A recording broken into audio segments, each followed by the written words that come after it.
Imbis na magdiwang ng Pasko ang pamilya Diaz, nagluksa sa biglaang pagkamatay ng gwardyang si Rodel Diaz. Pero ang mas masakla pa, sa nangyaring trahedya ay nawalan raw ng maayos na tagapagtaguyod ang kanilang pamilya. Gusto niyang mapagtapos yung mga anak niya, may lagay sa mga kuwan yung mga anak niya. Maayos kaming kuwan, sabi niya sa amin. Ilang poster na kuwan. Lumaking mabait yung mga anak niya. Pero ang gusto ni Papa, bibilin mo yung pagkain, ha? Opo. Kiss mo si Papa. Mahal na mahal po yung mga anak niya. Nagsisikap siya para niya mapag-aral yung mga anak niya. Tapos lagi niyang binibili yung mga anak niya na kuwan, magpakabait sila.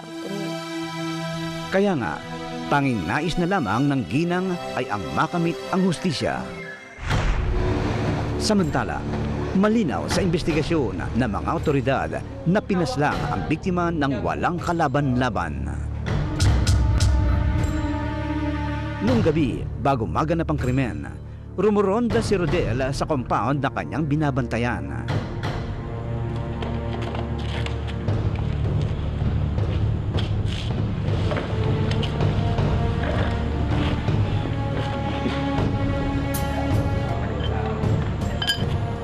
Nooy nilapitan siya ng gunman at patraydor siyang binaril sa likod ng ulo. Dahil sa tama, agad na binawian ng buhay si Rodel. Pero ang problema, nooy, walang matukoy na suspect sa krimen. We started with nothing talaga. Walang nakakita ng aktwal na pagbaril niya. Wala ring makapagsabi kung sino ang maaaring gumawa sa kanya. So inisip namin, paano ang isang bagong hired lang na security guard na 2 gabi pa lang na nagjo-duty, babarilin. Ang nakapagtataka pa, walang nakitang palatandaan ng forced entry sa lugar at wala rin kahit anong nawawala sa compound. Dahil dito, lumalabas na hindi pagnanakaw ang motibo sa krimen. May ilang araw na siya dito naka-duty. 2 araw po, ma'am. Nagtanong kami Wala doon bang sa nakalitan dito sa inyo? 4 na Wala naman, kasi empleyado bago pa doon yan na eh. natulog. Sabi nila, wala naman daw silang alam na kaaway niya o nakasagutan niya nung mga nakaraang araw na pagdating nila doon. Ilan po kayo na stay natutulog dito? 5 po kami. Ilan silang natulog. Bakit 4 na lang kayo ngayon? Nalaman namin, 5 pala sila. Pero nung pagkakataong yon na kinakausap namin, 4 lang sila. So, tinanong namin. Sino yung isa? Si Dante po, Dante Bertusio. Dante ano? Bertusio.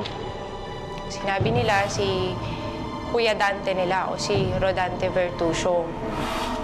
Ng mga panong iyon, walang makapagsabi kung nasaan si Dante Virtusio na isa ring company security guard. Para sa mga pulis, kaduda-duda ang pagkawala ni Dante na stay-in din sa lugar. Dahil dito, naging person of interest si Dante. Ma'am, may CCTV po kami dito. Baka gusto niyo tignan sa security office namin. Samantala, natukoy rin ng mga otoridad na may mga CCTV sa compound. May mga naka-install palang CCTV camera sa premise. So, tinignan namin. Ma'am, sir, ito na po yung kuha ng mga CCTV namin dito. By around 11:06 p.m. yun, may lalaking pumatok. Nagpunta doon sa gate na pasuray-suray. So, lasing. Kumakatok siya. Siguro gusto niyang pagbuksan siya. Pero hindi siya pinagbuksan ng duty security guard. Umalis siya. At around 11 p.m., bumalik siya.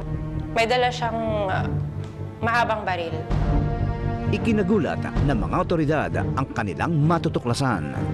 Tinanong namin sa mga empleyado kung kilala nila yung taong yon. Sinabi nila na kilala nila at yun yung si Kuya Dante nila. Si Rodante Bertusio. Yung kasuotan niya, ilang oras bago nangyari yun kasi kasama pa nila si Dante, tumugma doon sa CCTV footage na napanood namin. Bagamat hindi nakita sa CCTV footage ang aktwal na pagbaril sa gwardyang si Rodel Diaz, para sa mga pulis, mahalagang ebidensya pa rin ito sa kanilang investigasyon. Kung pagdudugtungin kasi ang mga sirkumstansya, tanging si Dante lamang ang suspect sa krimen. Una, may nagsabing lasing si Dante noong gabing maganap ang krimen. Ikalawa, nakita sa CCTV video na may dala siyang baril. At ikatlo, Pagkatapos ng insidente kasi wala na doon si Rodante Bertuccio. Isa yun sa mga circumstantial evidence na tinignan namin, yung sudden disappearance niya sa mismong pinagtatrabahuan niya. pero nasaan na nga ba ang suspect?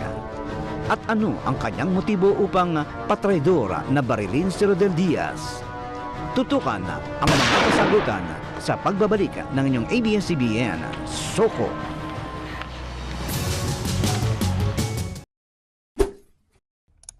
Kapamilya, huwag pong kalimutang mag-subscribe sa ABS-CBN News Channel.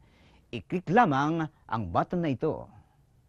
Na-miss mo ba ang mga palabas ng Soko nung nakarang Sabado? Pues, pwede mo itong mapanood dito. Narito ang kwentong krimeng tampok ng inyong ABS-CBN Soko.